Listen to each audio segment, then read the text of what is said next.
The show, we got the government's take on the federal budget. Treasurer Jim Chalmers joined us to answer some of the questions and concerns that we had, and I'm sure they're questions and concerns from people right around the country this morning after last night's budget was delivered. It's now time to cut through the spin. We know Peter Dutton's not a fan, which you'd expect from the federal opposition. So let's cut through the spin and try and get to the truth, because I know the unconventional economist and the founder of Macro Business, good friend of the show, Leith Van Onselen, he's perfect to deliver the true sort of feedback on whether this is a good or a bad budget. G'day, Leith. G'day, Bill. Thanks for having me on again. Well, firstly, what about a general question, your overall view of this budget? Yeah, look, Bill, it's actually a bit of a nothing burger, really. I mean, there wasn't really much in there that we weren't expecting. A few policy band-aids to, paper over failed policy, especially when it comes to subsidies and those sorts of things. A little bit of additional spending, but not a whole lot on housing and infrastructure and those sorts of things. And yeah, really, look, my 20,000 foot looking down take is it's not going to do a whole lot, for inflation or anything like that. It's, it's not going to add to inflation. It's not going to, force the RBA to hike or anything like that. It's not going to move the needle. But my biggest concern about it is, especially around these cost of living measures. So just to pare it back a bit, the federal government's announced a whole bunch of, cost of living measures to basically, ease the squeeze, as it would say, on energy and rent and medicines and those sorts of things. So it's basically going to give households money, subsidies for their energy bill relief, a little bit of rental assistance through the Commonwealth Rent Assistance Scheme for low-income renters, a little bit of stuff in the way of, freezing medicine prices and those sorts of things. And those sorts of measures are obviously be politically popular, I imagine. They should, I guess, on the surface, lower inflation in those areas. So, for example, if you give money for energy, you're going to lower energy price inflation, same for rents, those sorts of things. My biggest concern about it is, though, it doesn't fix the underlying problem in a lot of these areas. So, for example, take energy. I remember I spoke to you a few weeks back, Bill, about your government's energy bill relief. That's my next question, but you go. Yeah, go for it. Yeah, I actually supported that at the time because that was being paid for by the extra coal royalties that your government imposed about 2 years ago in its budget. So effectively what it did was we had this energy price shock when Russia invaded Ukraine, and what it meant was that, coal prices went through the roof, gas prices went through the roof. The energy exporters who basically control these markets, they're all foreign owned in Australia. They were making record profits. And your government was sensible enough to say, at least with coal, I think it should have done with the gas as well. Mm-hmm. So you're making all these extra profits. We're going to charge you effectively a super profits tax. And it's raised tens of billions of dollars. And your government has effectively taken some of that money and given energy relief to households to lower their energy bills. So effectively, I consider that like a dividend to Queenslanders who own those resources. The problem we've got is the federal government has done the same thing, but it hasn't taxed the gas cartel or the coal lobby or the foreign-owned companies who are basically gouging us on these things. 80% of our gas, for example, is exported overseas on the East Coast. They're making huge profits out of it, but they're also charging us extreme prices. We're paying basic global prices for gas, which we shouldn't be. So the federal government's trying to ease that squeeze by giving money to us. But the problem is that money is coming out of personal income taxes. It's coming out of the broader consolidated revenue. It's not coming from the gas cartel. And effectively what they're doing is they're effectively subsidising us to give money to the gas cartel so that they can keep gouging us on energy prices. And although it does ease our cost of living, we're effectively paying that through taxes. And I think when I saw Jim Chalmers get up during his budget speech last night, and he said, when Russia invaded Ukraine, it sent global energy shocks, and we're trying to, relieve the pressure on households. What he should have done is, as soon as they invaded Ukraine, he should have slapped the super profits tax on gas, for example, same as what your government did for coal. That way, we would have got all this extra tax revenue, which would have come to Australians because we own those resources. Yeah.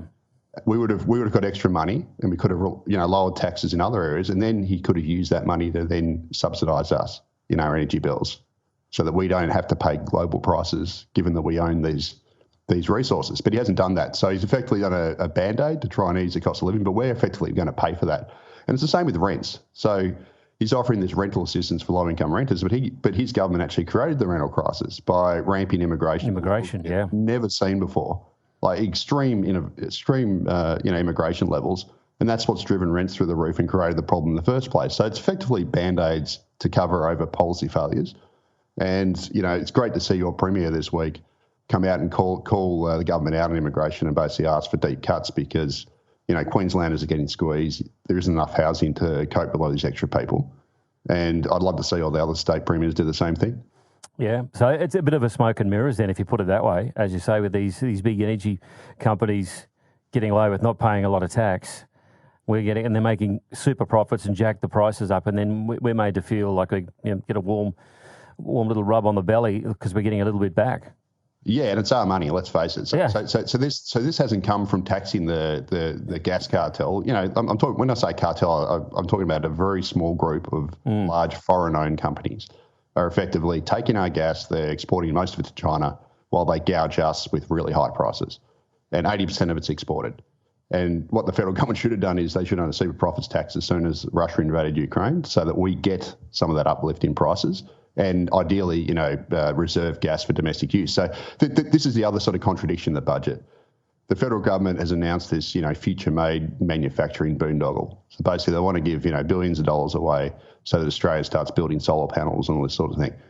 At the same time, we've got a whole bunch of manufacturers across the country. So we saw Qenos, which was Australia's last plastics manufacturer, Orica, an explosives manufacturer, Nestle, PepsiCo, etc., all in the last 3 to 4 weeks have said that manufacturing in this country is uneconomic and it's unviable because we've got high gas prices, again caused by this whole problem. And so while the government's trying to boost manufacturing through its renewables boondoggle, it's actually sending all these other manufacturers broke, and they're going to end up leaving Australia. Qenos has already announced it's closing down. That's our last plastics manufacturer. It's closing down because it cannot afford to pay these high energy prices.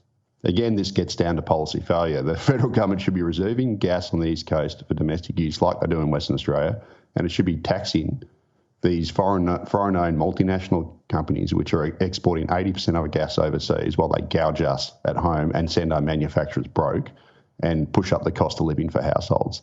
And that's the sort of policy I would have loved to have seen the federal government do. Exactly the same as what Queensland did 2 years ago, where out of nowhere it came and slapped on a coal royalties tax. It didn't give the coal lobby time to, it didn't announce it early. It didn't give the coal lobby time to, mount a scare campaign against it. It just announced it on budget night and blindsided them. And as a result, Queenslanders are better off to the tune of tens of billions of dollars in revenue. I would have loved to have seen the federal government do that, just blindside the gas lobby and slap on a super profits tax, domestic reservation, all that sort of thing. Not give them enough time to do a mining style tax scare campaign that we saw under the Rudd-Gillard government, where they spend a couple $100 million running ads, getting the policy shut down. But instead, we don't get that. We just get these Band-Aids through subsidies, which is paid for through our own taxes to try and ease a crisis that the federal government has caused. They've created. Well, we put it to Sharmas as well about the risk of handing out the billions of dollars into these individual companies. I think PSI Quantum up here, we're talking about with the quantum computing, and one of them is from the US. Yeah, mate, look, all this stuff is ridiculous. So, that one's ridiculous. The future May thing's ridiculous. Australia's going to somehow outcompete China and start building solar panels. So where's the plastics going to come to go into those solar panels when our last plastics manufacturers just closed down because of high gas prices? Yeah. The solution is deliver Australia low energy prices because we're an energy superpower, outside of oil, obviously. But in everything else, we are an energy superpower. We should have the lowest priced energy in the world, given that we export it all. And we're sitting on oodles of the stuff. And if we had cheap energy, we would have a lot of manufacturing here because it'd be cost competitive. Instead, we've done the opposite. We don't tax these companies properly. They gouge us. They just take our resources, sell them offshore. We don't tax them properly. They push up our prices domestically. And then all these manufacturers end up closing down. And instead of solving the core problem, which is that, the federal government then announces all these, handouts to all these companies for all these ventures where it's tried to pick winners, where we really have no competitive place. It's back to front economics. And there's no long-term solutions to any of this then, obviously. It's all short-term sugar hit stuff. Yeah, absolutely. Look, that's exactly what it is. It's Band-Aids. It's policy Band-Aids to cover up policy failure. I think Peter Dutton has described it as Band-Aids over big bullet holes in policy. Well, I mean, look, he's right on that one. And the problem with it is a lot of economists today, you'll no doubt interview other people or other radio stations will, and they'll all be talking about whether or not these cost of living measures are going to push up inflation in the short term, blah blah blah. The bottom line is they won't, because they're going to actually push down prices in those direct areas, and there'll be some second round impacts, etc., which may be inflationary, but etc. It's pretty much a wash. But my bigger concern is these broader things, in that there's nothing to fix the underlying problems that have caused the reason to have these cost of living measures in the first place. That's the bigger discussion point here, and I think that's what economists should be focusing on, rather than, will this lead to higher inflation in the short term and interest rates, etc., which is all, short term stuff. The bigger term policy picture is this is a Band-Aid which doesn't fix the underlying problems which have been caused by the government. That's why you're the guru, Lee. That's why we get you on. Lan, we've got a question here. This is another compliment for you. Does the Treasurer have an accountant qualification? We think the government should outsource this role to Leet Van Onselen. Oh, so that's a very nice comment. Look, I don't know what's going on.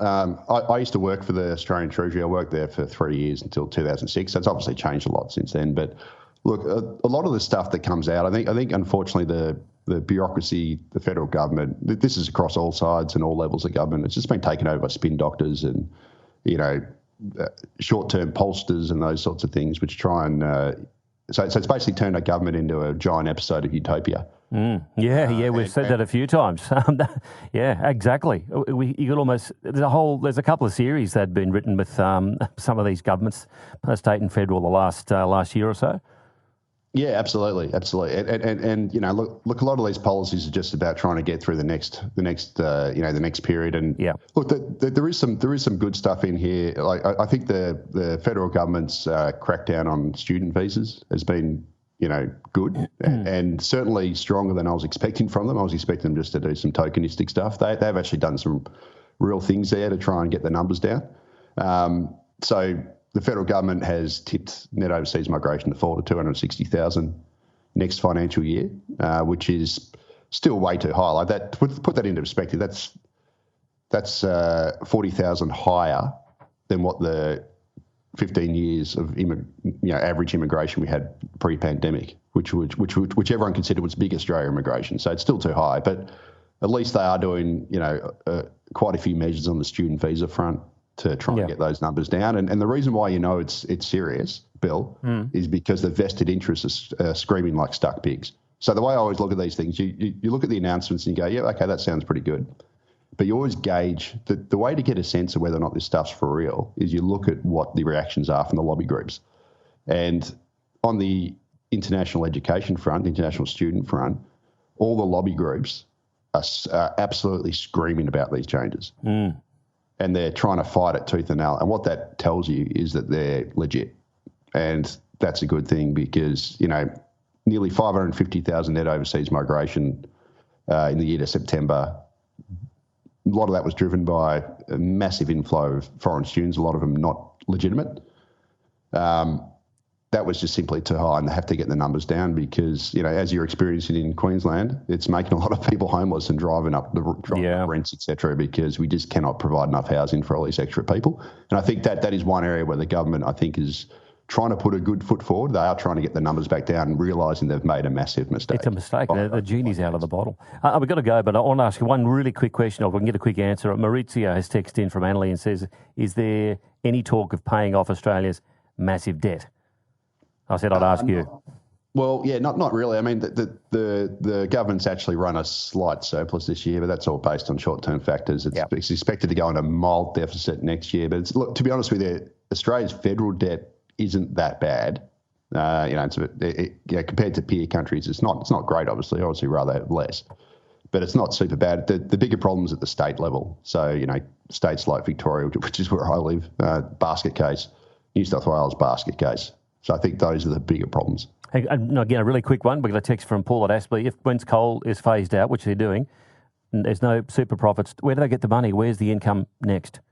Yeah, well, I mean, obviously they should be doing super profits on gas as well. I mean, gas is, Norway, for example, taxes their oil and gas sector at 80%, right? Wow. We barely tax ours at all. Norway's sitting on a sovereign wealth fund worth $250,000 per citizen, which has been derived from their oil and gas riches.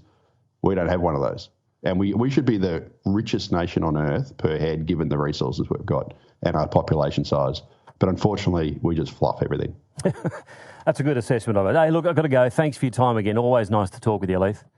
Yeah, cheers, Bill. Anytime. The unconventional economist and founder of macro business, Leith Van Onselen.